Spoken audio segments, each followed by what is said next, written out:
La Lanterna, a spotlight in Italian football, is a podcast that dives into the beautiful game seen from the eyes of two fans from the oldest team in Italy's point of view. My name is Fabrizio Cardone, Canadian and Genovese, together with my friend Matt Killen, an American-born and Genoa fan. Every week, we'll tell you all you need to know about the only team you need to know about, Genoa CFC. Plus, we'll have guests and provide updates from around the magical world of Italian football.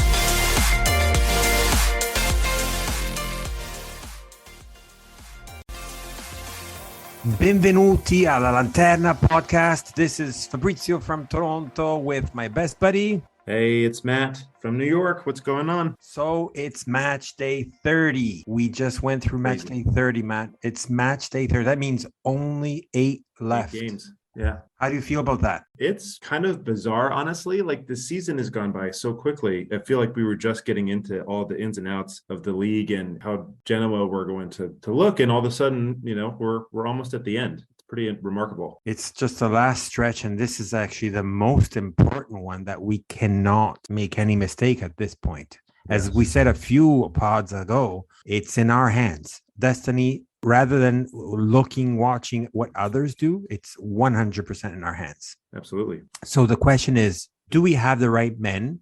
So far, so good. It seems like we're waking up. It's late in the game, while we also had a change on the coaching side. But soon enough, we're going to be overabundant with players. With soon, we don't know the exact details, but with very soon the turn of Coda and Ramu, which has just posted yesterday a post on Instagram, I believe it was, saying, I can't wait to get back. Basically, he's kicking and ready to come.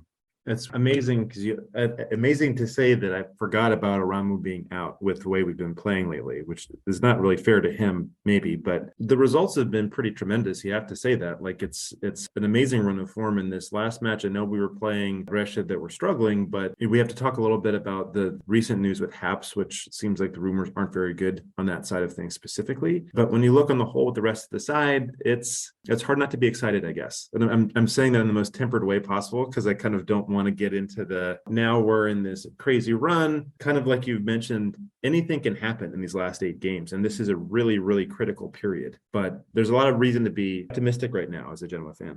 Well, absolutely, you're right. It's I can't wait for these 8 matches to pass by in order to get it to the end and say, we made it. I'm trying to be positive, obviously, right? Yes. But at the same time, a quote from Jeremy, our friend from Bari, the brick guy that went down in Puglia, is you cannot rule out yet the top 2, even though Fiorentina. Oh, absolutely not. Sorry, I said Fiorentina, but my bad. But Frosinone is at the top there. They were at a certain point 11, 13, somewhere around. I remember it for sure. 11. It was 2 match days ago. Before the match day started, they were 12 points clear of us. 12. That's okay. Thank you. 12 points to the fact that we're saying you cannot reach them. As we say in Italian, irraggiungibili, unreachable. Right. But look at now. Now that got split in half. So it's 6 points. We are 6 points. Ladies and gentlemen, Genoa sits 6 points below Frosinone. So to Jeremy's point is, knock on wood for us, as Frosinone has lost so many points, can you really say that the top 2 spots are predestined? Well, it's at this point, you can't rule any scenario out. Obviously, 8 matches isn't a lot of time, and it's still a pretty substantial gap with 8 matches to go. But we've seen a lot of changes in the last few weeks alone. We've seen teams jump all over the table. So you have to think, maybe there's a chance that Genoa can push on and set the record for most titles in Serie B. But we need, obviously, to take care of our order before we do that. This is actually, thank you for bringing that up, because there is this contentious, I was reading about that a few days ago. It's funny that you say that, but because I was reading that a few days ago, there's this contentious in on the net somewhere, especially there's differences between the Italian side and the English side. Essentially, long story short, is Genoa has, it's not important, but it's just for talking purposes, I guess, right? So essentially, Genoa has 7 titles for the Serie B title. Like, even though you get promoted every year, whoever is the first is titled the champion of the league, right? Yep. So I'm not saying it's like a Scudetto, but it's the Scudetto of Serie B, essentially, right? They have 6 right now tied with Atalanta. Yeah. Right. So, sorry, I said 7, but essentially 6. Yes, you're right, 6. My point is, Atalanta actually has 5. Why the British one includes, sorry, not the British, the English, some, wherever you're looking, is including one extra for Atalanta is because in the early days before the inception of Serie B, there was something else that is not officially recognized as Serie B. Okay.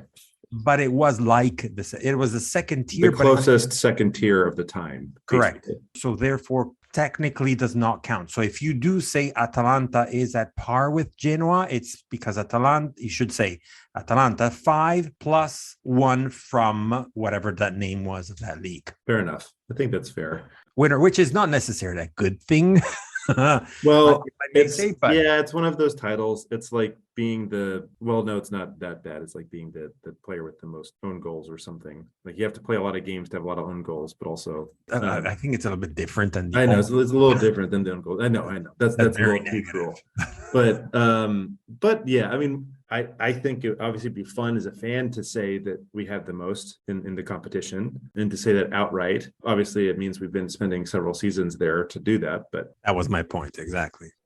It's this season we have to continue to focus on ending the season in a positive way. I don't know if you and I would be like, if we ended the season hypothetically, if we were able to close the gap and we were able to finish top of Serie B, I'd be happy. It would be best to do that. That'd be, as a fan, you want to see your team do that. But I'm not sure I would be that much more ecstatic than us being second and qualifying automatically for Serie A. No, you're right. I would be exactly the same feeling. The only difference, if we finished first, it would reassume the fact of well-deserving to go back up. And it's also, let's not forget this, a decent chip for our rivals who might be wanting to say something as we're heading back up, and maybe they're going in the opposite direction. If we're winning the league, it's a different thing than, oh, well, you only came in second place and Serie B is shit and whatever. So actually now I honestly don't care what they think about us. Obviously in Genova, it's a little bit different because you live every day with your coworker, your best friend, your partner or husband or wife that might be from the other side. Yeah. And that's a little bit of a different story. But personally, even though he did mention that already, but our old friend, if you remember, David Farini from absolutely. Football. Yeah, he does seem to be a little bit more in favor of the other side for whatever the reason is. And he actually, I shouldn't mention this because I don't like it, but he commented the match of Sampdoria against Verona, and he was ecstatic about it. I'm like, okay, calm down. It's just like the cyclists against a Verona that nobody likes anyways. Right. No offense to him, of course, right? Because obviously it's his job. But nevertheless, what I'm trying to say is like, I can really give 2 hoots if that's PG enough, but about what they think about us, because in my opinion, even though they are the second team of Genova, but it's nothing to compare between the two. Anyways, long story short, yes. Sorry, I just had to ramble about that for a second. I love how that's always like the ending point when we're talking about the others. They are the second team. They are. Listen, it's actually historically accurate for anyone who does not know. I mean, I'm sure everybody who's listening to this podcast knows that, but no, exactly. Okay, so let me you're right, and let's say that correctly. Genoa, and I'm not to toot my own our own horn. Genoa is not only the oldest football club in Italy. Yeah. 1893, the year of foundation. Yep. Sampdoria is from 1946. Right. So that's, I'm not going to do the math, but like some 50 odd years difference, right? But I have to say, I was talking about this with my girlfriend. Mm-hmm. So I said, should I say this in the pod and whatnot? I don't remember where that conversation went, but essentially what I wanted to say is small history about the other team. Just if you are interested and you think you are more for that team versus not, but I have kept it from everybody up until now, but essentially, so they were born in 1946 in August sometime, who cares, whatever. But they are a fusion between 2 teams. Why? There were okay. Let's talk about the two teams. Two teams at that time were Sampierdarenese, which is a quarter of Genoa it's a suburb of Genova city, yes, which got included into the city. I can't remember now. Sometimes in the 20s, maybe or 40s. The 20s, yeah. Having said that, on the books, then it's just an inclusion to the city, which is not the original city, what I'm trying to get at, right? Yeah, that's why we call them neighbors. That's why we call them guests. That's why we have a whole bunch of nicknames for them. Yeah. The other team, on the other hand, which is Andrea Doria, from a very famous old family from Genova, is from Genova. So this is the part that I kind of withheld. So let me finish, the fusion of the two things. So Andrea Doria was the more potent, was the strongest between the two, like the most titled and so on, right? Sampierdarenese is like what we say, some Italians might understand this word pisquame, which is like this little guy, whatever, little pedestrian, whatever, minnow, and of team. However, in that year, Andrea Doria got relegated to Serie B. They were starting to be a little bit in financial trouble, while Sampierdarenese at that time was still in Serie A. So they decided to merge again because that had happened years back. Okay. Which then they split and then they merged for the second time. That's what I'm saying. It's like, are you really sure you want to be with that team? But anyways, it's like a whole mumbo jumbo of a whole mixture of things, right? So then they merged together. They decided to put the two names together. Andrea Doria thought, the most elite, the whatever. So it should be a portion of my name first and then a portion of your name after. Something like Doria Samp per se. Sure. But then Sampierdarenese said, no, because we are the ones in Serie A. So if you want to stay in Serie A and you want to merge together, our name has to be first. And hence the word Sampdoria. Samp first and Doria after. Part of that merger was to say we are going to merge also the colors. So Andrea Doria was white and cobalt blue, and Sampierdarenese was red and black. Hence the color of Sampdoria, right? Right. So that's why there's mixture of, some people define it as like the one of the most or the most beautiful shirt kit in the world, but others say it as the most confusing shirt. Purposely or not? I don't know. Freudian slip. Shirt in the world. Okay. That's the only thing that stems from the past because of the merger, everything from the past cannot be recognized in this merger other than the fact of remaining in Serie A. What I'm trying to say with this is, while Sampierdarenese is not technically Genova or it's a quarter of Genova, Andrea Doria was a team from Genova. So what I'm trying to say with this is, remember, the merger defined that the two are not entities from the past, but a new entity from the future, meaning from 1946 onwards. If they were split, then I would say there are two teams from Genova, Andrea Doria and Genoa CFC, Cricket and Football Club. But because of that merger, it's a new entity comprehending a quarter-ish team or whatnot. I mean, fine. If you talk about London, there's like a whole bunch, but there must be one team versus another of London that qualifies to be more of a London rather than a suburb from the outskirts or whatever. Yeah. Anyways, so sorry, long mumbo jumbo just to say this. No, we don't like Samp. I always thought it never sounded natural when you say the team name, because obviously it's a connection with two different teams. It doesn't sound like you're speaking in Italian because you don't usually have that abrupt after. Yeah, you're right. In Italian, you will never say never, but you never see three consonants in a row. So MPD, Sampdoria, is not natural to the Italian language. Right. It's not a natural club. Let's start with the next match with an audio recap of analysis from Alex Pugno, which was on our last podcast. Hiya, Fabrizio and Matt and everyone. Alex from Genoa Club UK. It was a strange game. We're in control, yet we let Brescia play a lot. You can tell by looking at the stats in favor of Brescia. Minimum effort, maximum result, best result, 3-0. What more can you ask for? Martinez is confident and makes everyone else confident on the pitch. Albert is Albert. What else to say? Great goals. Ekuban, he was often criticized, but he showed some awesome play. The assists were just, well, amazing. And Gilardino, as usual, had a great impact. I feel like he had everything under control. And generally speaking, he does have everything under control. So I don't think that break will make much of a difference. The players do follow him, and the players are enjoying themselves and giving it their best. So that's all for me, and I'll talk to you soon. All the best, guys. Thank you, Alex. Much appreciated. Always appreciate your support. All right. Okay. So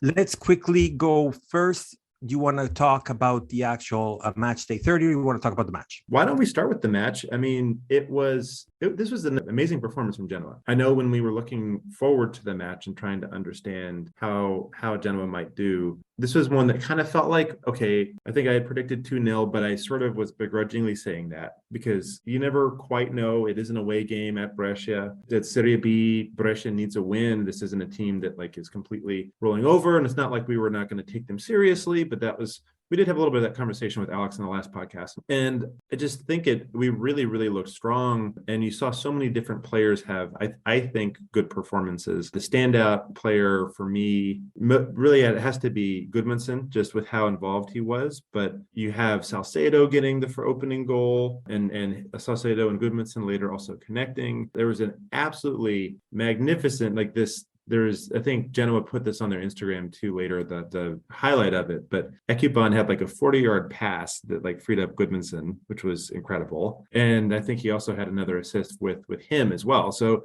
it just was kind of really felt like we were in control of the match. I know the first goal wasn't one that came immediately, but when you look at this one, I think at the end of the day, it's a pretty comprehensive win for Genoa and a really good performance on the whole. I know some of the statistics maybe look like it's a little bit closer of a match than it actually was in terms of possession and shots and everything else. But for me, I felt like we demonstrated our class in a way that was not more than just we have more expensive players. I thought we were, in the end, sharper and created the better chances of the sides. What do you think? How do you make sense of, in the end, 50-50 possession, 5 shots on target to 5 shots on target, but a 3-0 win? Because it really didn't feel to me like this was a super duper close game after we got that first goal. No, I 100% agree with you with respects to the fact that it's not a clear state of what actually happened on the pitch. Yeah. I think there has been a little bit of shift slowly happening compared to what we used to see in the earlier, like up until a few matches ago anyways, on for Genoa, where you would usually see 70-60% of ball possession and very mere little smudges of goals here and there. Now we're starting to see, like, really look at the last few matches, we're seeing probably more goals in the last, I'm just going to guess because I don't have numbers at hand, more goals in the last 5 matches rather than the first 10. Yeah, no, well, yes. I mean, or 15 even almost. We keep looking up at the score sheets and looking at ourselves like, when did we figure out how to score? When did that happen? And to your point, like the first half, that possession breakdown was I think that's also probably why we're thinking about the match this way. It was a 62% to 38% possession, 7 shots versus 6, so close enough in that regard. And it was kind of the opposite in the second half, but also like we were playing a completely different match in the second half. And well, that's very similar to different a couple of pods now that we've been saying that. Yeah. I think so. I do agree with the first half to the fact that I saw that almost at par, other than the difference of the goal. And besides the Salcedo goal, breaks the score. Exactly. So Salcedo breaks the goal, which we have to say that Puskás was supposed to be in the starting 11. There was an injury. We don't even know how severe it is.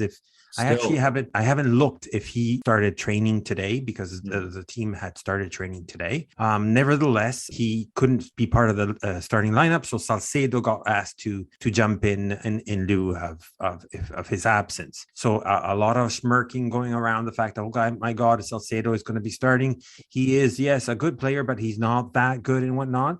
But basically, we have this cross coming in. I can't remember who it came from, but it came from the right. Andrenacci, please, I have my hands in my hair to say, oh my God, what kind of goalie is that? What are you Really? doing? I mean, It was an incredibly bad error. Actually, Goodmanson was the guy that had played the ball in. I think you can see what happened when you look at it a little bit slower. It seems like he misjudged that jump a little bit, and then by the time he didn't have the wherewithal to push the ball back over the top of the frame of the goal and out of play. And instead, he didn't have enough height or even a fist on the ball to really get it out of anything. So he sort of just like pawed it away. And at that point, as soon as Salcedo kind of gets the rebound, it's a surefire goal. It was a complete goalkeeper error, in my opinion. Goodmanson did a good job. I mean, he gave the keeper something to kind of have to deal with. But at the end of the day, that was a total mistake. And for that to happen in the 45th minute, in extra time, right before you're going in, you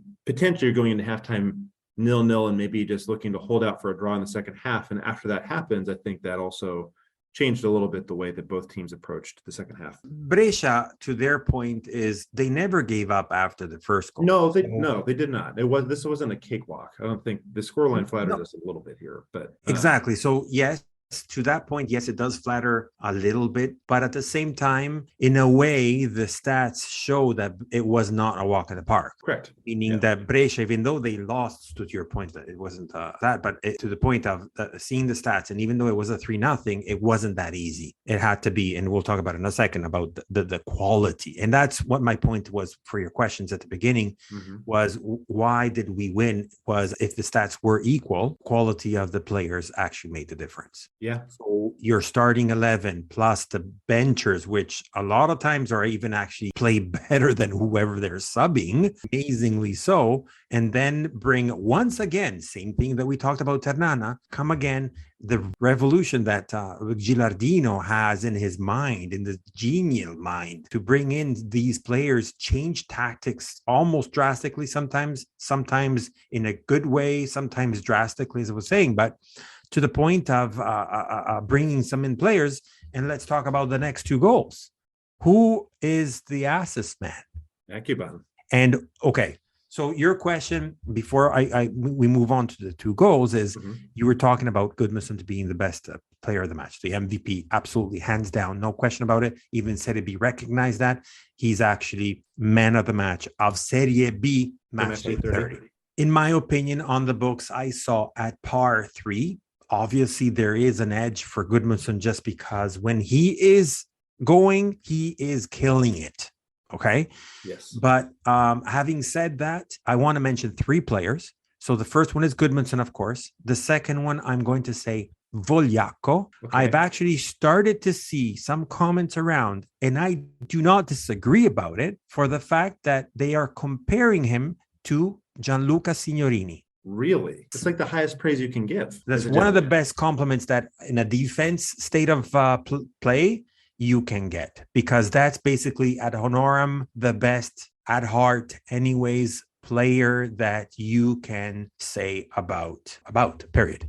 Yeah. So let's keep that in mind with respect to, let's see what Vogliacco does. I remember a few podcasts ago, you were talking about the fact that he started a little bit on a rotational basis, and now we see him a little bit more. Sure. And I like this kid. I really like it. And he's not even that old, right? No, he's not old at all. I mean, yeah, I want to say he's 24 as well.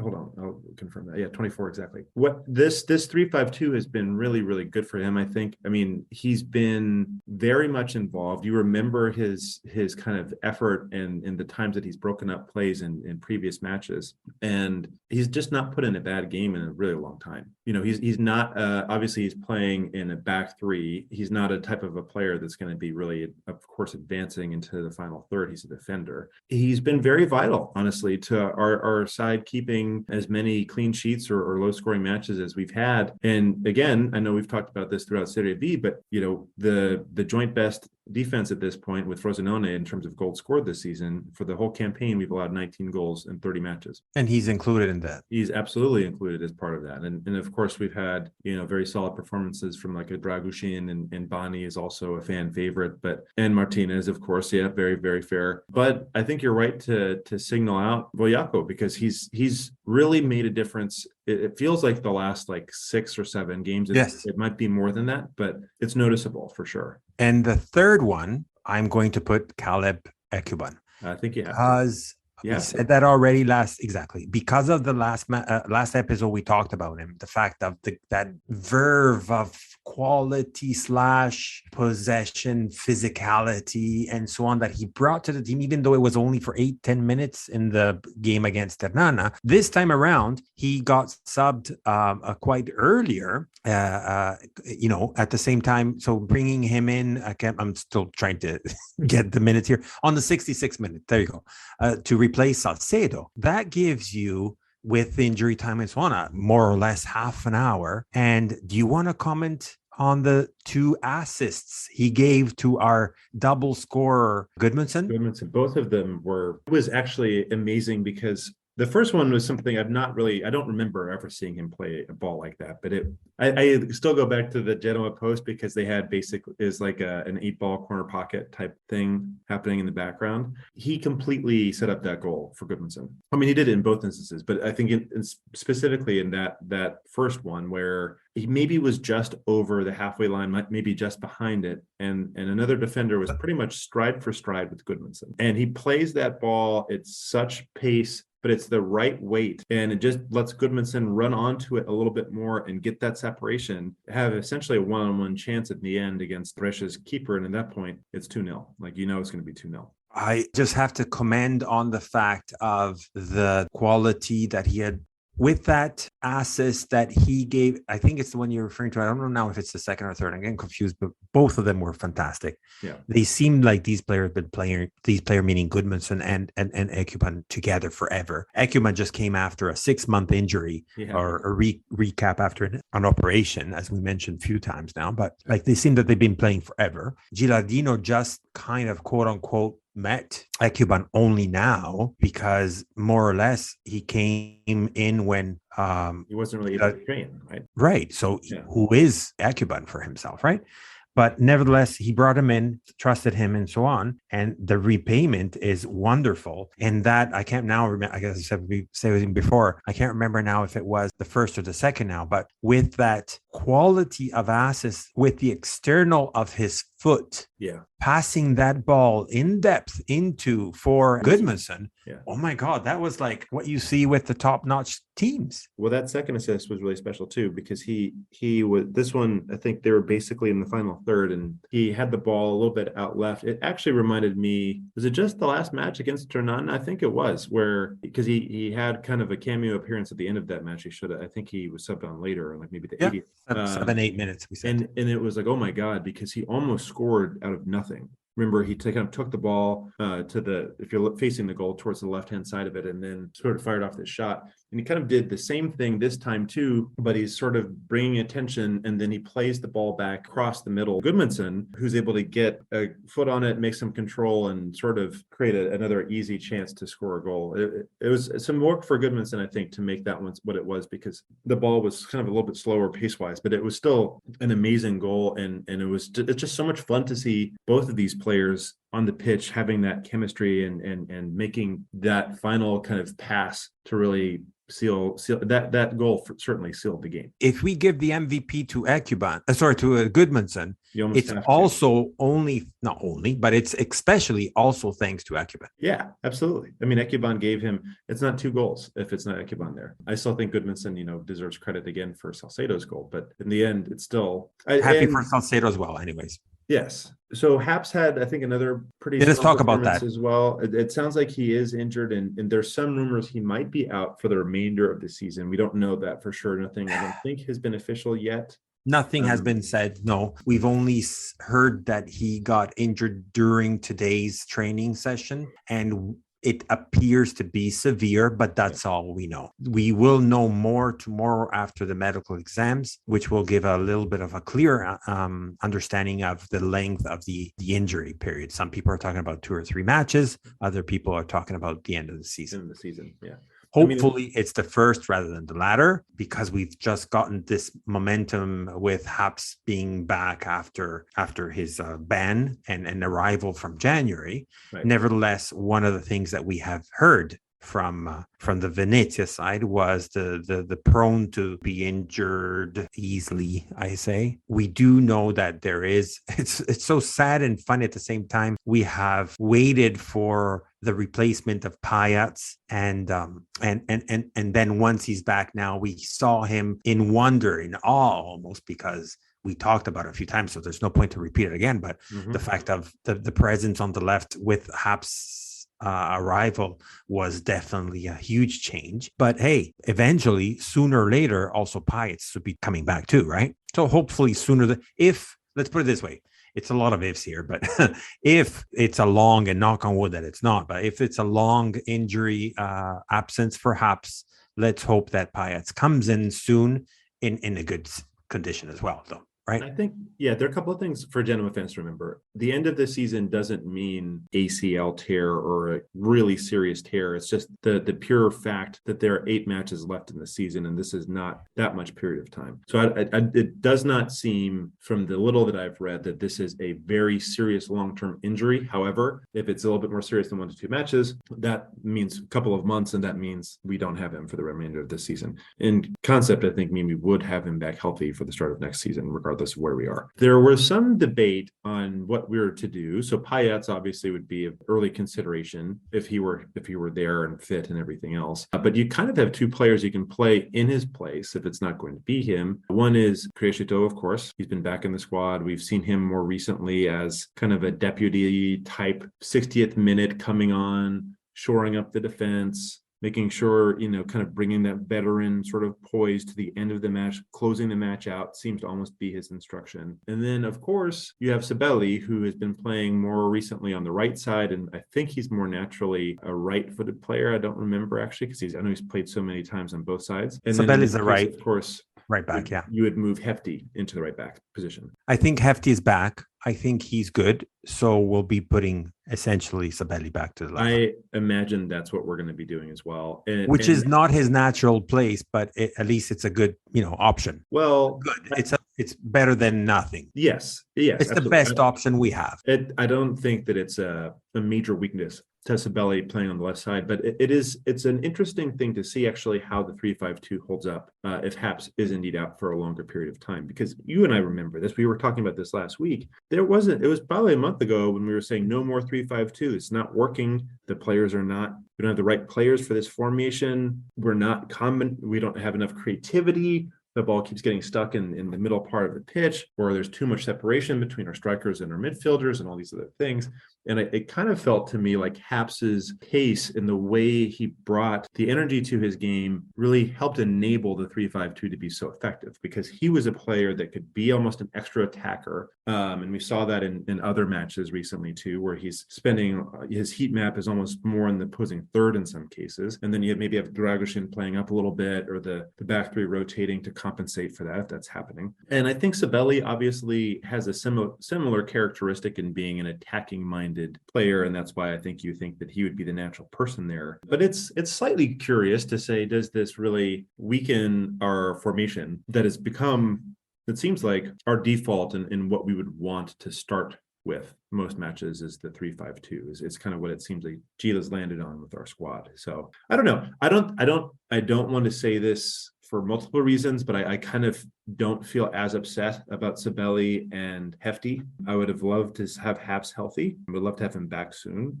But I don't think, it doesn't seem to me to be a massive downgrade. Sabelli has his weaknesses. There's no question about that. But this is also a player that has pretty frequently contributed to our attacking play this season. So are you saying that from the no more 3-5-2 to the yes 3-5-2 was only thanks to Haps? So maybe perhaps. No, well, I'm wondering that aloud. I think that's unfair, but I remember around the time period where he really started getting regular minutes, it seemed like the formation made more sense. And I don't think that's. I think that's a question mark in many Genoa fans, perhaps, that if we don't have him on the left side, does it look differently? But again, I also think that Sabelli they're not the same player, but they have in some ways some similar types of ideas. I mean, Sabelli is more likely to be a guy that's whipping a cross in from outside the box. Yeah.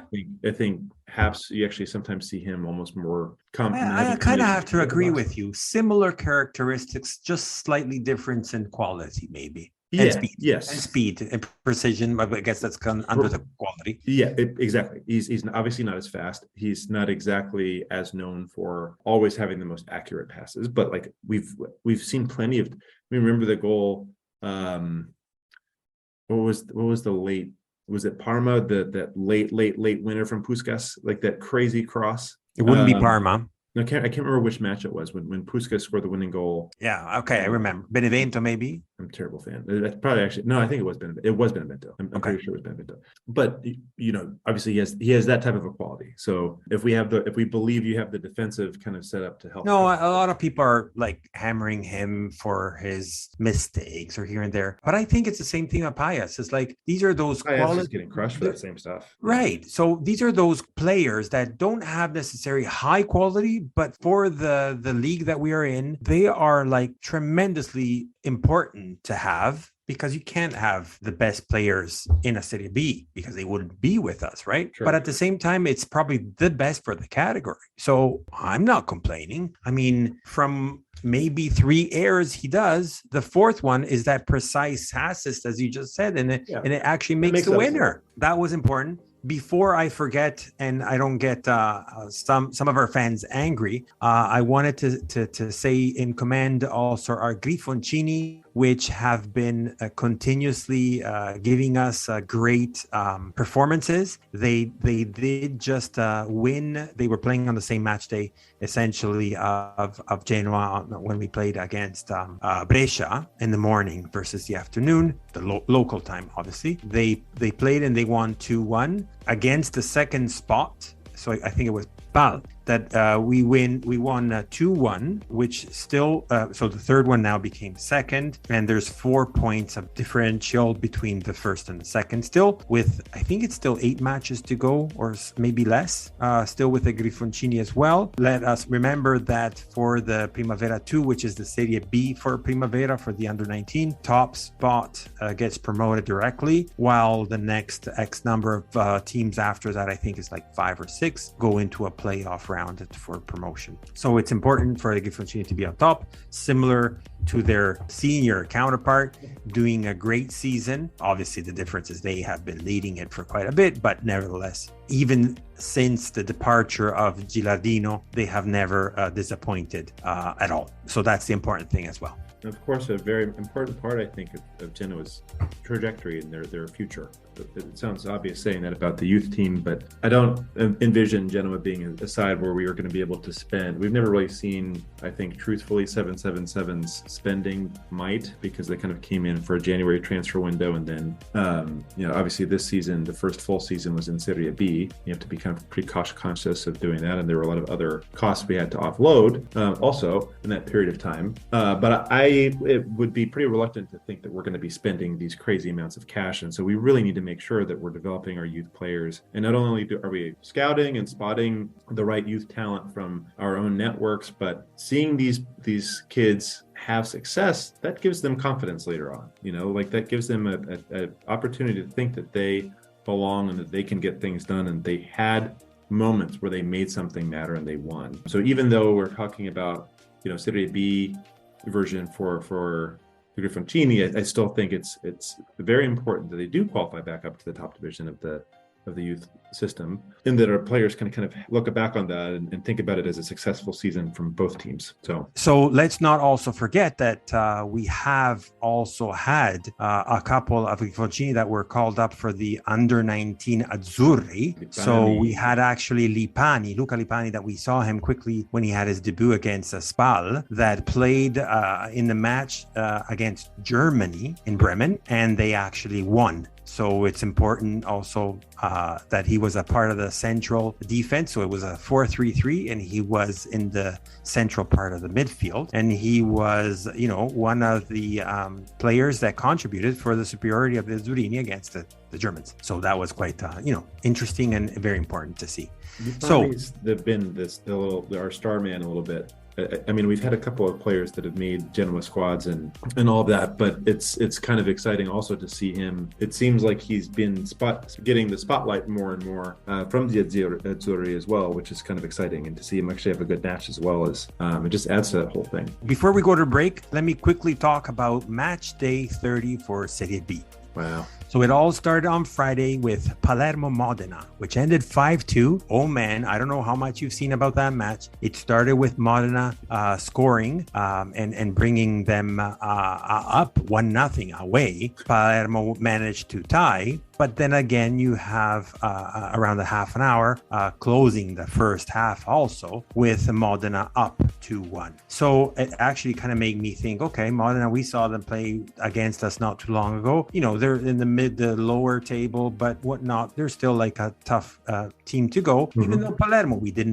did see them, you know, to be potential, even though we talked about similar to Bari and Südtirol coming from Serie C, but, you know, it's not a team to be, it's actually a team that you should worry about. In fact, in the second half, they come back and they do the tie at the 47th minute. And then you see a bam, bam, bam, 3-2, 4-2, 5-2 with a penalty at the 79th minute. And Palermo brings all 3 points back at home. They were at home, mind you, but they brings 3 points for their fight and bringing back in a breather into the spots for the playoffs. Unbelievable. I know. Then you remember last podcast when I said to you that Südtirol could do the surpass? Indeed, it did happen. Südtirol wins 2-0 against Spal and goes now to the second spot, 4 points right below us. Pisa Benevento ends 2-0 for Pisa really to finally come back into the playoff spots as well, and which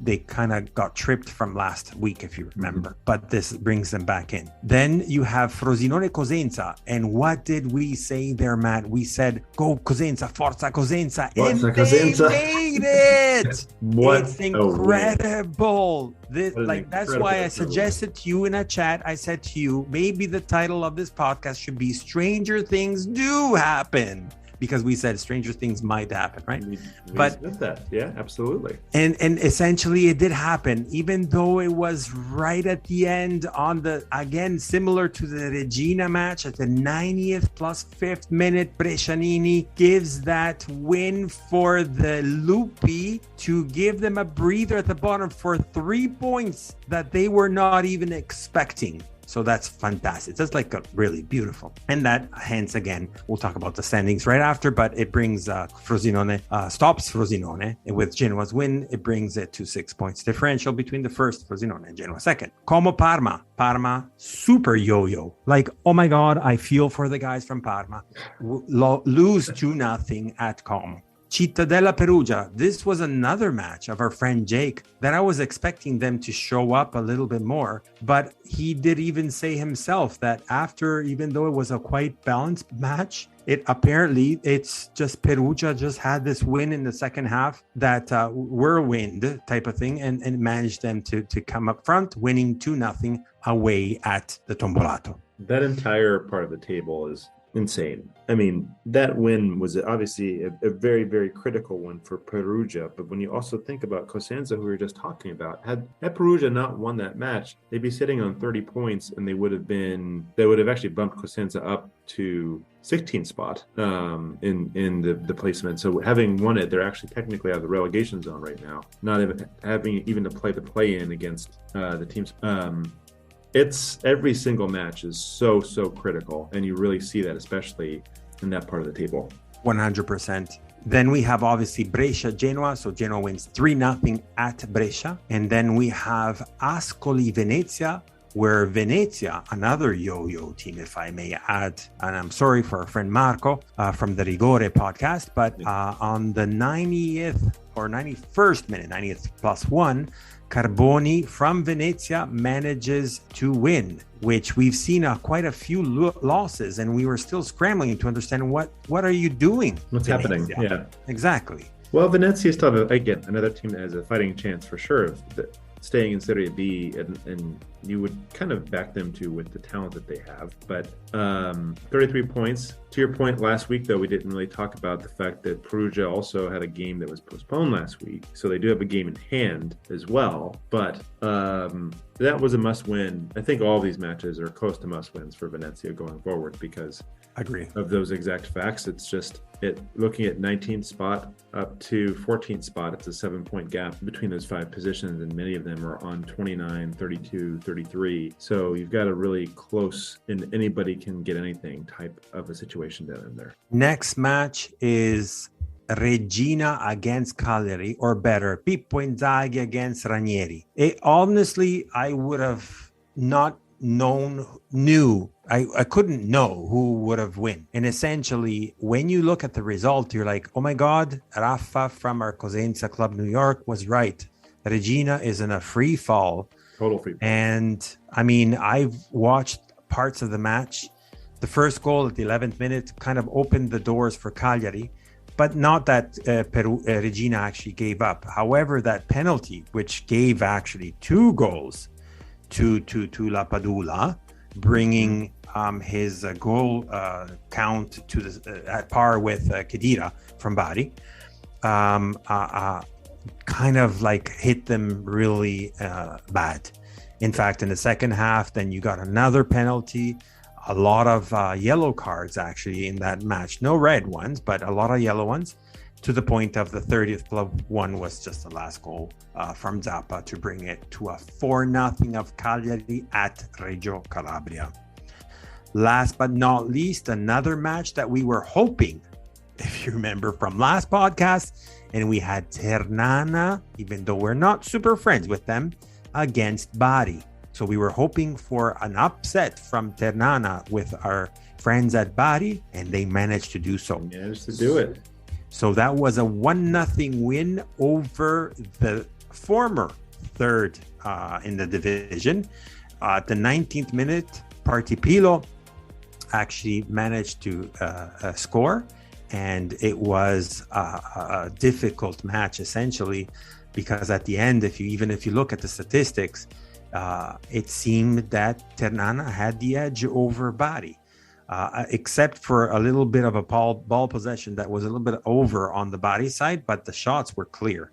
On target were 3-1 for Ternana, which one of them went into goal, and end of the story.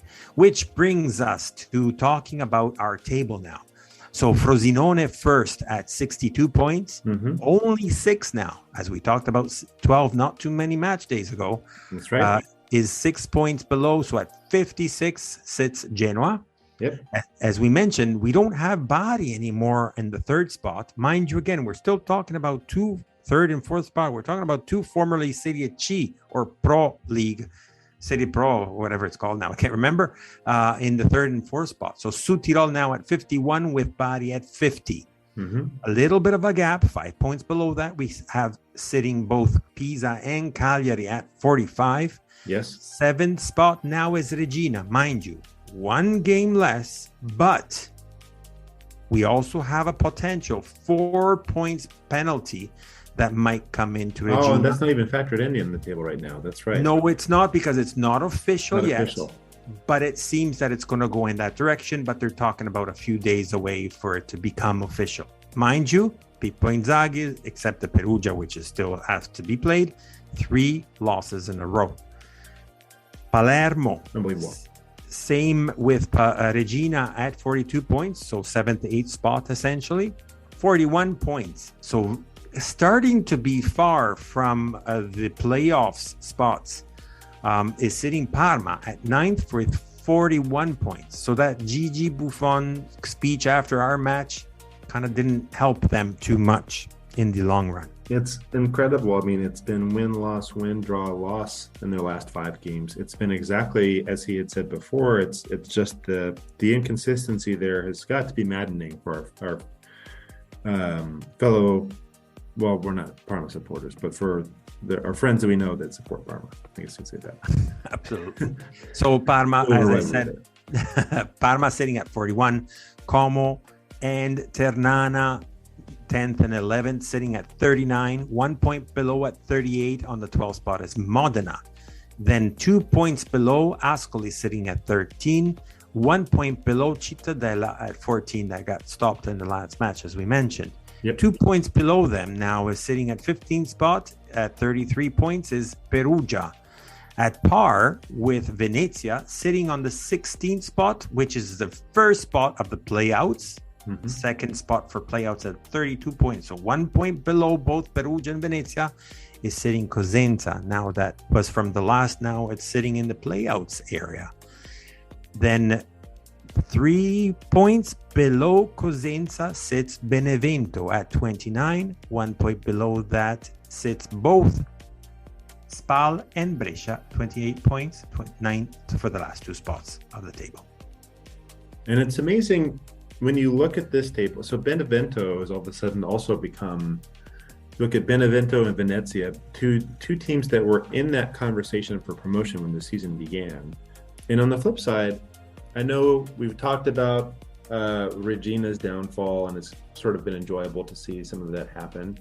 But when you look at the top 8 and you have promotional opportunities within those top 8 in one way, you have a play-in that's going to be a little bit more difficult if you're in 5 through 8 or 3 through 8 really. But Palermo, Regina, Bari, Südtirol, sides that were promoted up from Serie C, all sides that potentially could make the jump to Serie A. So it's pretty amazing to see how much competition we've seen from those teams. Actually, I'm sorry, Regina was not. No, that's true. But still, 3 of those 4 teams. There's 2 different type of sides here saying that Serie B then is not that qualitative as we expected. And others say, no, it's actually qualitative, including teams coming from Serie C, right, which were not even factored in. I think you have to say that the competition is more balanced than in other places. You have teams that have an opportunity to make a decision. And if you want to say Serie B and Serie C isn't that far, I think that's kind of incorrect. But you do see definitely that these sides are playing and playing above their weight and having a good go at it. I personally like it, and I wish there were a little bit more competitiveness coming also from Serie B up to Serie A. Unfortunately, we know that there is an unfortunate gap between the second half and the first half, if not even the top 7 versus the remainder 13 in Serie A. I wish the gap was a little bit better, but right now that's how we see it. So let's go to the break, and we'll have an amazing guest coming right up.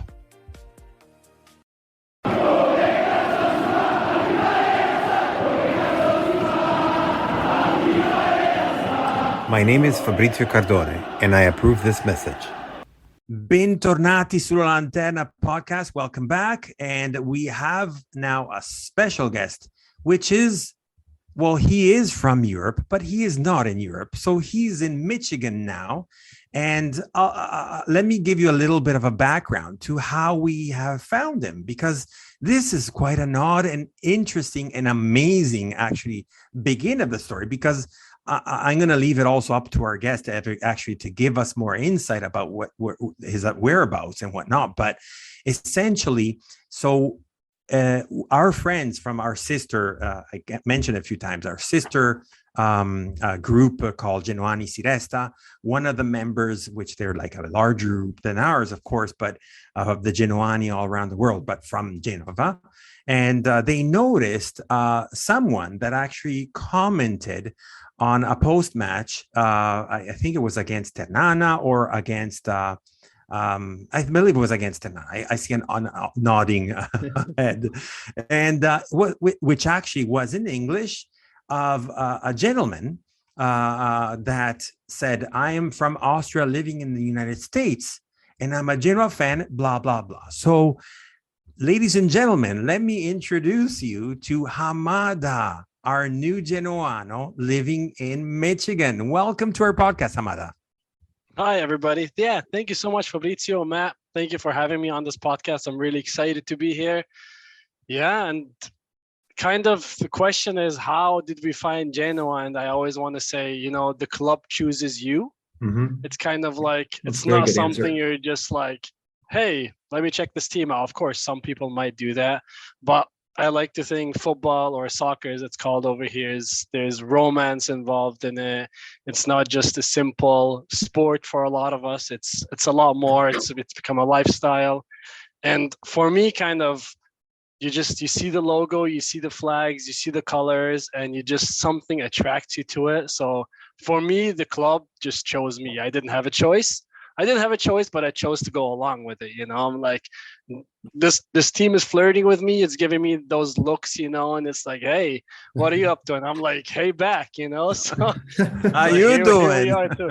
Exactly, something like that. So here we are today. Became a supporter, a follower, following every score. And the thing for me in football that when I go back and talk about romance too, is for me, a club is not the owners or the players, because all of that, they become part of the club, but they come and go. Players leave, transfers in and out. They come back sometimes amazing, but the thing that always stays is the city and the fans. And when I took a deep dive more into the fans of Genoa and the Granitada North, or Gradinada North. That's right. I saw the flag. I'm like, these fans belong in the Champions League. They shouldn't be in Serie B. And just the passion and the flags and the turnout still in Serie B. I'm like, these fans should be in Champions League. It's Champions League worthy every single week with the flares and the songs. So that attracted me more. And then I just took a deep dive more. And the more I learned about the club, that it's the oldest club in Italy, and it's part of, I forgot the name, it's part of that association of all the oldest teams from every country. Yep. So the deeper I dove into the club, the more I fell in love with it, and now I'm just following every single week, and I'm excited for what the future holds, really. That's awesome. Yeah, it's so funny. That's a much better story than me saying it started with a discount shirt that I found on Kit Bag. I mean, it's a valid story. There's many different paths that people take, and there's different things that attract us to different teams. So there's not one right or one wrong. It's just there's multiple, like it's like an octopus, it's like multiple arms, absolutely. And you attach yourself to like another arm, so yeah, we all get sucked into the same club one way or the other, and here we are today. That's right. That's what it's all about. No, I still think about both of you guys, your history and where you got, however the club chose you. Good words that from Hamada, and it's me being Genovese. Essentially, it just makes me happy for the fact that the Genovese in itself, in the world of Genova, is not that well aware of, because they're not used to it per se, to the world around them. But the reality out there, the potential that is out there, in order to expand that fan base, that because up until yesterday we're just used to be, okay, I'm Genovese, therefore I'm Genoano, or whatever the remainder of the other team is, but and that's it. But we don't like to talk about the bad guy. But nevertheless, we say that every episode, but then we somehow talk about it a little bit. Well, not as much as the Italian guys. Meaning our group over there is like, it's 90% of talking bad about the others and 10% about it. But anyways, we should have done like a Sampdoria special, maybe at the end of the season for an anti-Sampdoria special. Sampdoria recap. We'll just focus on one team and how they performed. But no, the fact of these choice of words that you had were just tremendously important, and I think they're so powerful that it's part of globalization. Part of internet, part of the fact of more exposure, Serie A versus Serie B now being a little bit more in the center of attention, maybe because of some prime teams that have fallen down, for example Cagliari and Genoa, or Venezia and Bari and Palermo and so on, which gave a little bit more of attention to Serie B. mind you, we haven't been used to Serie B for a long time now. For over 15 years, I guess it was a consecutive, from a team from a smaller city compared to the bigger teams in bigger cities, even though, to your point, being the oldest, and never need to forget that we're still for the longest, like since the 20s, or a little bit more, I guess, but let's say for over 70 years, 80 years, we're still the fourth team with the most scudetti. Most titles, yeah. Which, fine, people can say, well, there's the first one, so it was easy. Well, everything has to start from somewhere, and you can't undiscount them, because you either going to take them or you're not going to give them. And that means also other big teams have, I think AC Milan was the one that won the fourth Scudetto ever won. Mm-hmm. So nevertheless, there's still like big teams that are even them from the start, from the get-go. Nevertheless, the story is there. And that's right. That's the romance part. That's a romantic, but that's the history. The last episode, we had Alex that talked to us about his grandfather interacting with one of the co-founders of the club, which was just something incredible to hear. I don't know, it just gives me shivers in my sense, in my mind, like from the 1920s. Incredible. Mind you, Germany also has a lot of history themselves too. A lot of people talk about Bundesliga to be a competitive group and whatnot. And it's funny enough, when you and I, Hamada, started to interact, the fact that it was more or less almost news about Hertha Berlin being That's under right. now the umbrella of 7-7 Partners. So actually, in the last episode, if you remember, Matt, I mentioned to you, hold that thought with that type of expression that you had about how do you say something about in Germany when for the Hertha Berlin their motto or something like that. Oh, the hey, the band chant that they do. Yeah. So I don't want to say keep that tight. I want to see if that's true. So Hamada, is that true? Yes, yeah, it goes how hey hat the best. Yeah. But what are the odds, huh? That very funny. Yeah. Beginning of the season, I started following Genoa, and then my first team that I ever knew of, my first memory of my life is me playing football in kindergarten. The first game I ever went to was Hertha against Eintracht Frankfurt, who just recently won Europa League. So congrats to another German team winning something in Europe, which is always nice. And score was 3-0, I believe, that day. And yeah, they've been the local team. I just kind of the club chose you again. It was always meant to be, and here we are. A couple of years, 30 years down the road for me, and now these two teams are intertwined, and it's just the coincidence blows my mind. It is pretty remarkable. It's a love story only football can write, I like to say. I agree. I like those words. Actually, let me backtrack 1 second, because we said, wait a minute, Hamada is from Austria, yet we're hearing about Germany. So let's go a little bit backwards here. So who is Hamada?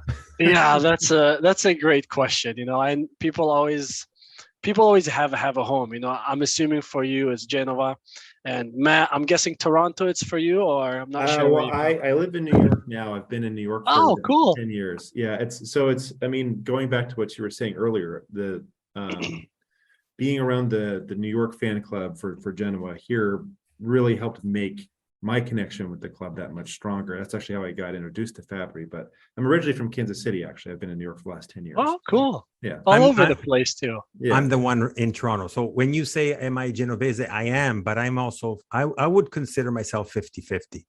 You've got the Canadian accent. You definitely have a little. Yeah. I have the Canadian accent, That's pretty good. So go on. Yeah, but so born, I was in Berlin, Germany. That's kind of, I connect a lot still with Germany, even though none of my blood is necessarily Germany. So my mother is born in Vienna, in Austria, and she kind of grew up there. I still have a lot of family there. Don't have any family in Berlin anymore since we moved, but I lived there for 8 years. Then my father's job, my father's from Saudi Arabia. So he basically did somewhat of an internship / training over there for 10 years. I spent 8 years in Germany. Then in 2000, we moved to Saudi Arabia, where he that's where his permanent position was. And yeah, so 2000 up until 2010, I lived in Saudi Arabia, where I started in the German international school initially. Then after, yeah, this is a long story. After like 9/11 and all that stuff with the invasion of Iraq, a lot of people left Saudi Arabia, but not a lot of people came back because unstable region and people were afraid. So I ended up being the only student in 8th grade in the German school in Saudi Arabia. So I'm like, this is not really fun. You know, the teachers were like, dude, this is awesome. You get one-on-one education over here. And I'm like, no, not really for me. You know, I want to go to school with friends. So I ended up switching to the American International School over there, graduated, and eventually came here for university, where I was planning to go back initially, but hey, didn't know I was going to meet my wife here, who is from a small town up north with a population of 1,500. And we eventually... Not that north. Remember, we're up north. Yeah, well, yeah, it It's is. pretty So far north of it's Michigan. yeah, it's northern Michigan. So Okay. North here we enough. are today with a small daughter on the way next month. Oh, So congrats. Congrats. yeah, thank you. So we got another football fan on the way. Hopefully, we already bought her some little cleats, you know, so she can wear. I'm not sure when the training will start, but project, I don't know, Alex Morgan or whoever you want to put out there is going to commence soon, you know. Yeah, exactly. So yeah, but that just goes back to Fabry, the globalization you had mentioned, you know, like with the league broadcast, it's possible nowadays to support teams that you don't necessarily have ties to in terms of being born there, but you can connect to them on so many different levels and follow them on social media and eventually plan some trips there with the airplane. You know, you hop in an airplane in 6 hours, you're in a different part of the world. Yep. And it still blows my mind how fast we can get to point A to point B now. And yeah, I'm already have a trip planned, not necessarily set in stone the dates, but I'm planning to go to a game hopefully soon here, whether that's this season or next season, hopefully in Serie A, we'll see. But it's definitely in planning phase now. Well, That's fantastic. Let us know for sure when you're thinking about doing that, because it's not going to be me, but I'm sure we can find someone who can help with some tickets in the Gradinata Nord. That would be amazing. Oh, yeah. For sure. Now with the connections, even through, you heard it, Matt, from last episode from Alex, maybe we can knock on the Genoa Club UK to help us out. They always have on-standing 4 tickets for the Gradinata Nord. So if that's where you want to go, we can definitely help you out on that one. It's incredible. Like me being Genovese or part Genovese anyways, I lived that life in Genova to know what the life is there. But Matt is probably the one that can tell you that emotion that you get for the first time being a fan, then going to Genova, visiting the city, which is a hidden gem in Europe, because it's not on the beaten path of the typical places where you might want to go, maybe a little bit more for Europeans, but definitely not much for the rest of the world. And then that emotion that even though he went to that last match where we knew we were already relegated against Bologna, so that was a match day 38 of Serie last year of Serie A, but the emotions that the stadium alone, the Ferraris, considered one of the most beautiful in architecture and feeling and whatnot that, especially in Italy, and anyways, offers. And then emotion, actually, I'll leave him to speak about the emotions and what he felt when he went there. Well, it's like, so one of my really good friends in New York, who's back in Germany now, he's from Frankfurt, actually. He was a big Eintracht fan. And Eintracht are famous also for kind of being crazy fans and Are you saying we're crazy, Matt? Yes. Yeah. I think it's fair to say Genoa fans are crazy. Crazy passionate though, right? We go to bars and you have a bunch of 50-odd Bayern fans turning around and saying, what are those 10 people cheering so loudly for over there? Like, what's going on? But his reaction to some of the videos from being there was like, oh, that's proper, like old school. Like you're in this section and there's just flags being draped over from different sections, and obviously there's all these fans that are there and everyone is so dialed up for it. And it's not just kind of like there's some experiences that are sort of famous for it's really loud before the first kick, and then after the game's going on, everyone's just kind of sitting. Like it's you're so part of the event. You're not probably aren't going to see much of the match, but it was an amazing experience. And I think one of the most unique things for me was kind of like a crazy person. I traveled there alone. So I had a reason to be there. I was meeting up with family later in the week. I got hooked up with another Genoa fan, actually via Fabry, and basically just met a bunch of Genoa fans being pretty much fresh in the city. And it was amazing. We were out super late. We were going through the city doing stuff.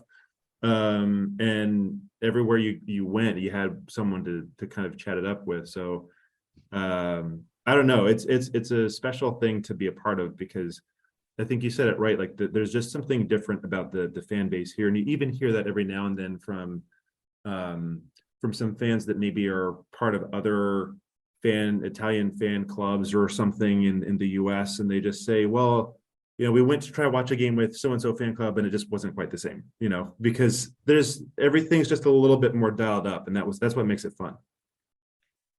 Yeah, and that just reaffirms my view that I have of Genoa fans, because whenever I go to a game, I don't go there to just sit and watch football. Right. I go there to like feel it, when you're a fan, you are a part of the match, you have an impact. And if I just sit down and watch, my feet get like nervous and itchy because I want to stand. I cannot sit while I watch football. At home on the couch, sure, maybe I can do that. But when I'm there, I have to stand. So one time I went to an Austria-Vienna game for when I was in Vienna. And my first game that I went there, when I was kind of like tasting everything out and just checking out the club, I was sitting on not the main stand where the ultras were and the fan clubs. So I was just watching. And second half, I swear I found any kind of way to get to the stand where the actual fans were. I'm like, I have to get at least close or I have to get in. I wasn't able to get in. Yeah. So I just grabbed like an empty seat that was kind of close. And I'm like, okay, at least I feel I'm a little bit more part of it. Part of the thing. And yeah, and same thing for Genoa now, for the Gradinata North. I would absolutely love to be there. For me, there's no question. If I can get a ticket there, it would have to be at least extremely close. As close as I could possibly get. Yeah. We'll find you one. Don't worry. One way or another, we'll find you one. Yeah, I really that's the power of the internet too, right? Right, exactly. So we'll definitely keep in touch. We'll definitely put you also on our chat that we have. We've also advertised it for whomever wants to speak and listen and talk about Genoa in English. We have a WhatsApp chat called We Are Genoa, and we'll definitely add you to it because it's definitely important. It's important to have you, and it's important to be part of this community that it's starting to grow more and more. And I'm actually loving it. I don't know about what you think about it, Matt, but I think it's wonderful. It's crazy. I don't know how many people are in the group chat now, but it feels like we've got like 30 people in there. And it's always I still love the Genoa Club New York chat because I'm not actually learning Italian. I'm just Google translating it all the time. And I find the reactions to that are like hilarious. I still remember there was some comment before the beginning of the season last year about Sirigu. It's like, one of the guys said, it looks like he went and had a snack because he was kind of like his belly was protruding through the shirt a little bit. It's just like stuff like that. It's hilarious to me. But We Are Genoa chat's amazing. Like everyone's into it. Everybody's got an opinion. They're all dialed in, and it's just fun to be part of that community. It's cool. And not to mention, we have also a German fan. Whenever you have a chance, Hamada, we had from episode 4, Stefan from Mainz. Yeah. And he is another foreigner, quote unquote foreigner, that the club chose him as well. Stefano's a really funny guy. He's a really cool guy. Very, very diehard Genoa. I think he's been to a bunch of like games. He's definitely been and seen the teams train in Austria too. I know. Yeah, I think. Correct me if I'm wrong, but more or less, you can listen to episode 4 to getting a little bit better insight. And forgive me, Stefan. Yeah, forgive me, Stefan, if I don't remember too hard exactly the detail. But I do remember Genoa went for a friendly match in Mainz, and that's one of his first experience. Yes. There's one of those summer games, and after that he did for sure go one time to, I can't remember that name, in Austria, if I'm not mistaken, to the summer retreat. And he went there as well. And again, he dove into the cause, and, he does follow his mind or whatnot on the Bundesliga, but at the same time, Genoa is, part of him as well now, and happy and proud of it too. And that's the part that makes, That's the cool part. Yeah. makes it the cool part. Exactly. So tell me a little bit more, Hamada, like where this love came from. Like, what's the first thing that caught your eye? So the first thing that caught my eye actually was when I saw that Genoa got relegated. And, every season I go on Live Score, the app, and well, not even every season, every day I'm on the app. I'm like, what kind of game can I watch? So I checked like the top leagues, Dutch league, I'm seeing who goes up, who goes down. At the end of the season, I saw Genoa, and I'm like, hey, I've heard of these guys before. They're not like a small team, like just like a regular team, a yo-yo club that goes up and down, stuff like that. So I took a little bit of deeper dive. I'm like, okay, it happened. Didn't think much of it. And then the season started, and I started like following their results, and I favorited them on Live Score, and then chose just to check on their results every single weekend or midweek game as well. And I actually, now comes the funny part that got me really sucked in, but I play Football Manager on PC. Not a boy. Exactly. So then I always try to find teams that I personally don't feel like they are where they belong, whether usually that are second division or something like that. And I don't choose teams easily because it's a big commitment to me, a big time commitment. And I researched basically everything I could about the team. I look at videos of the city. So I checked out Genova on YouTube, city tours. I go on Google Maps. I go into like Street View, and I go into like the small alleys here and there. And then I go up to the stadium too and just look at how it looks outside. So I don't make these decisions very lightly. And then of course I research the fans. And just like I said, the more I researched, the more I got into it. And then I started playing with the team.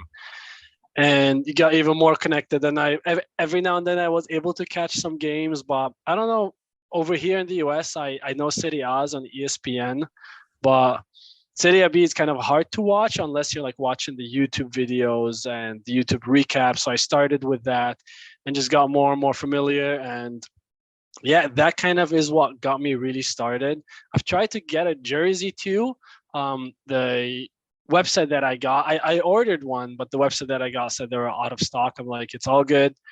Keep the deposit and just send it to me whenever you get one. But they ended up sending it back. I'm like, it's probably a good idea anyway, because they probably either might forget about it too. But yeah, that's kind of what got me started, and that's really what got me falling in love with the city itself and made me so desperate to want to visit.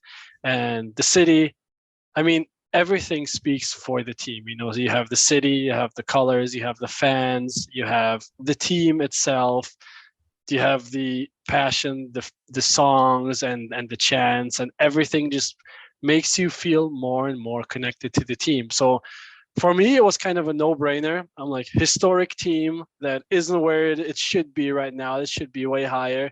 The history is there.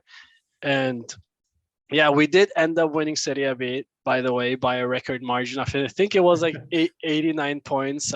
Koda led us to the title with his top scoring. And yeah, so that's how I got connected really hard to that team. It's a good thing you didn't play Football Manager last year, because it would have been Goran Pandev, 45, as our top striker on the team. But yeah. Well, actually, we still had Destro back then. It just was. Well, it's a good thing that you started to see them in their first fall, like at their fall, and living that experience of, pointing towards the top again. Where, as you said, also especially from a fan base, from many. So I'm not saying that because I'm obviously biased on the Genoa side, but from many, it's a fan base that deserves champions rather than relegation. So, even though it is, it still is the sixth largest city in Italy by population, but nevertheless, it's and divided in two because of the other team that I don't want to talk about, but it is a beautiful city, and we'll definitely keep in touch. But I'll be able to give you tips and whatnot for when you're ready to go, and we'll definitely obviously help you out to get the ticket. Well deserved to be in the Gradinata, because for what you said, it's well deserved to be in Gradinata. Thank you. I really appreciate that. And with respects to the jerseys, you'll hear it also from the chat and whatnot. We have a whole bunch of ideas. We've been back and forth talking about the kits this year with Castor. Next year, question mark. By the way, did you see the ones they just did for Ireland? They look so terrible. I don't know if they had their first international match the other night. I don't know if it's tonight or the other night, but we're not Castor fans. I guess we'll get that out of the way. We're all hoping for them to get ditched. Essentially, we don't know if and when is that going to happen, but I'm sure that that mumbling, that anger against the Castor is definitely out there. We can only hope in that one can improve from their mistakes and their flaws. Yeah, plenty. But we'll see. I mean, a lot of people are still with the Kappa, which was the one right before that, which was a lot nicer for a lot of aspects, and especially definitely on their merchandise was qualitatively actually very high, besides the fact of very skin tight type of look at Matt. That he needs like what, a 3XL, 4XL, like a 6XL. I was so disappointed. And he's not a big guy. I think I actually think someone sort of knew I was. So I went to the Genoa store when I was in Genova. Excuse me. I always do that, by the way. That's okay. Genoa means Genova in English, so it's okay. Yeah. That's my excuse.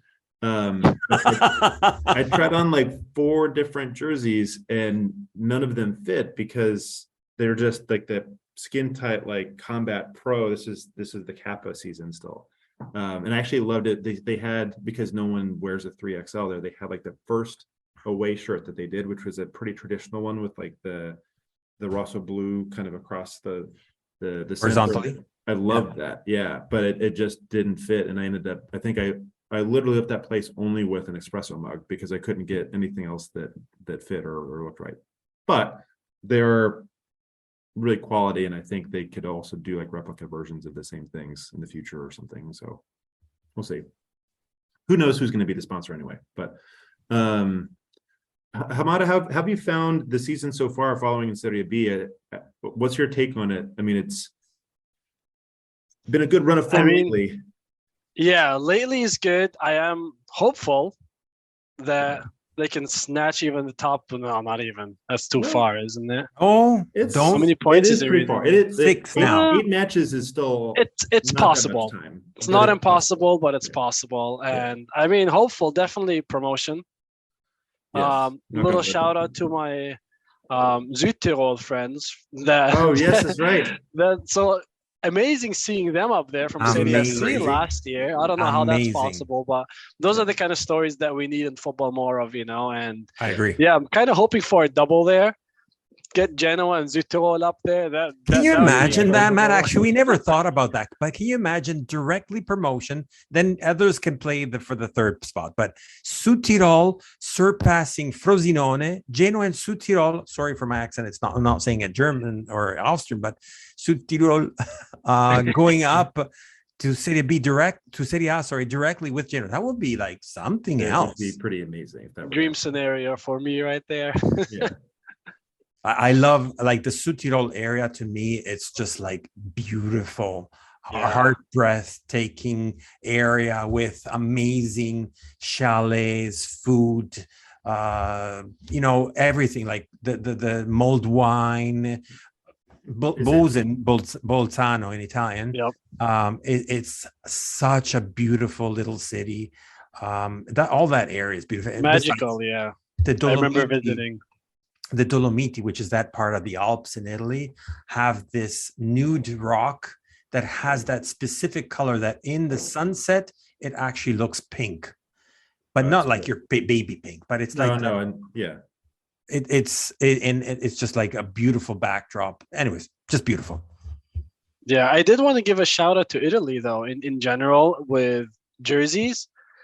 and kits, I feel like they do a lot better job than a lot of other leagues.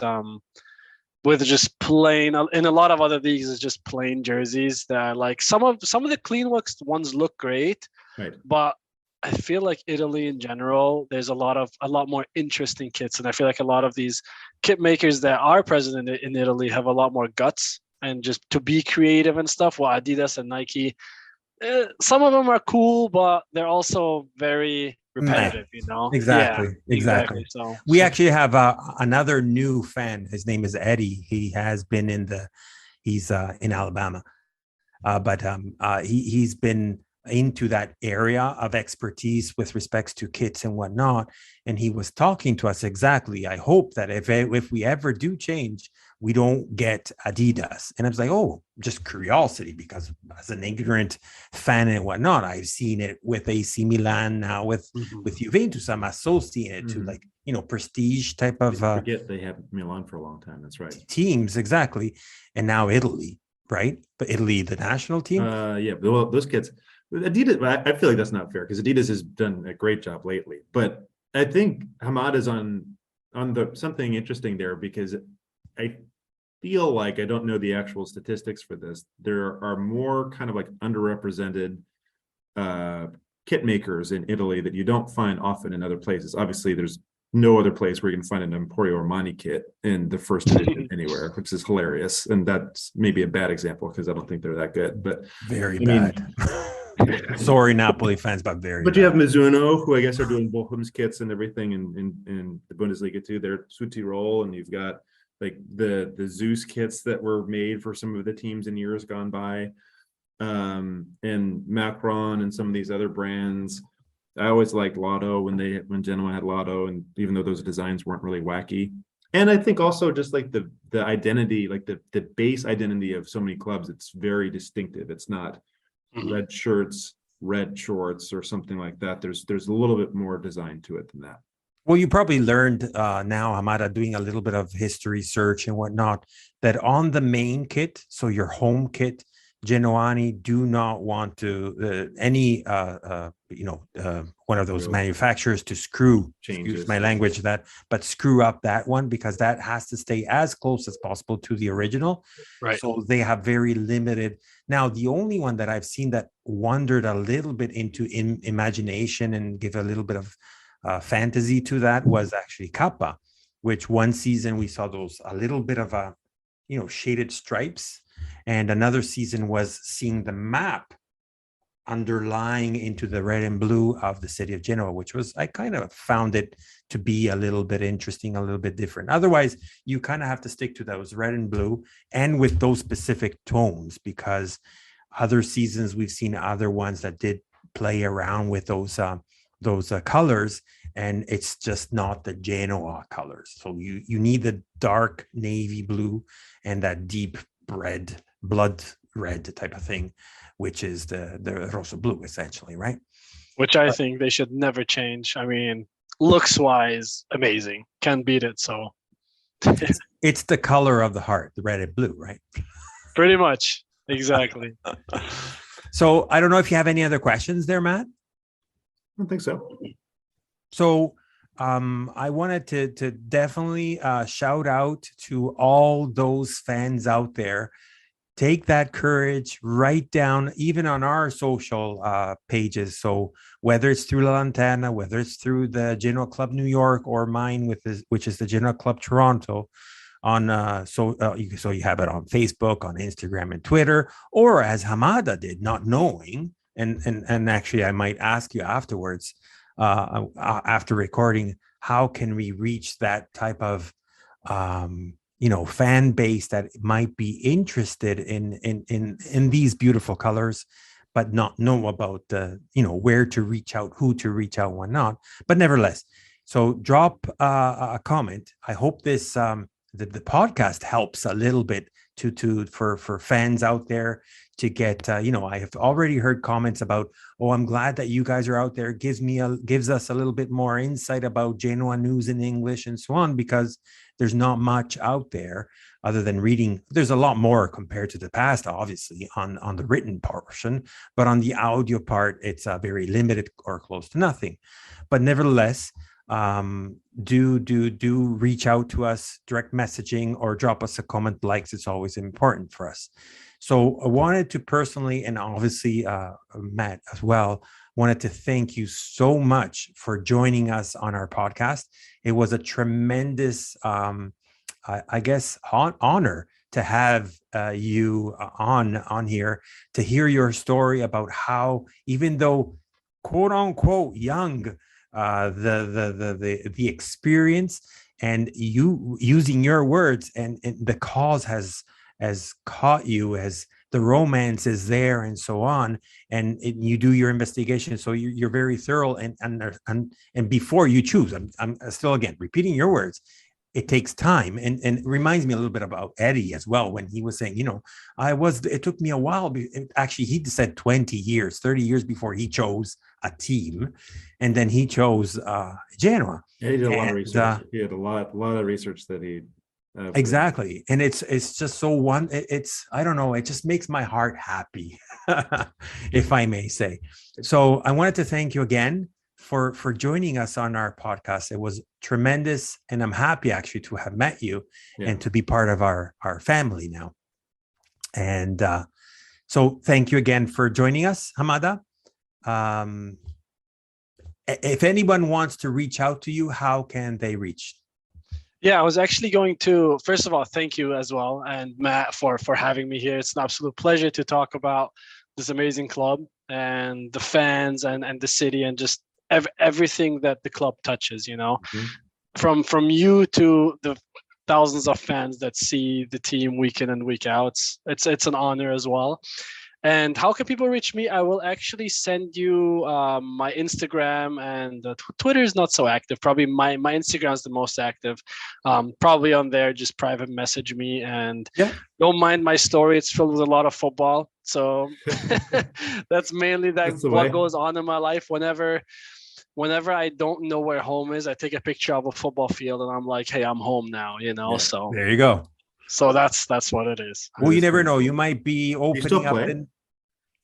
Yes. Yeah. I tore my ACL 2 summers ago, and I've had to really adapt the way I play, because I had to slow down. And I used to be a Gattuso kind of player, just like, I like it. Not so technical, but like kind of like just power up and down the field, tackles and stuff. Can't do that anymore. Now I'm kind of like Andrea Pirlo, just like an orchestrator in the back. I don't tackle anymore. Or languid style these days. Yeah, I've had to adjust the way I play, and but I still play it every single second I can get out there. So we got planning on to play this Friday for the first time outside, if the weather allows. So that's great. I hope it goes well. I play in with a group of friends too. I'm a keeper usually. So nice. But that's awesome. That's easier on the injury as well, right? Just a couple. But hey, wait. That's all. Matt is like what, 6? I have terrible posture, but I'm around like 6'9" if I stand up straight. So wow. God, you'd be straight in my first team on my Football Manager. Exactly. Get right in goal. It's like whatever the keeper for the Netherlands is, it's like that basic idea pretty much. So so I was trying to say before that, you never know, you might be opening up the new Genoa club Michigan or something. You never know, like who I would be open to do that. Let's do it. All right, so thank you everyone for listening to us. We will still continue next week, even though there is no match for next week, as we have the Italian break coming up on this weekend. So that's why we didn't talk about match day 31. We'll talk about it next episode next week. But nevertheless, as always, never forget, Forza Genoa. Forza Genoa.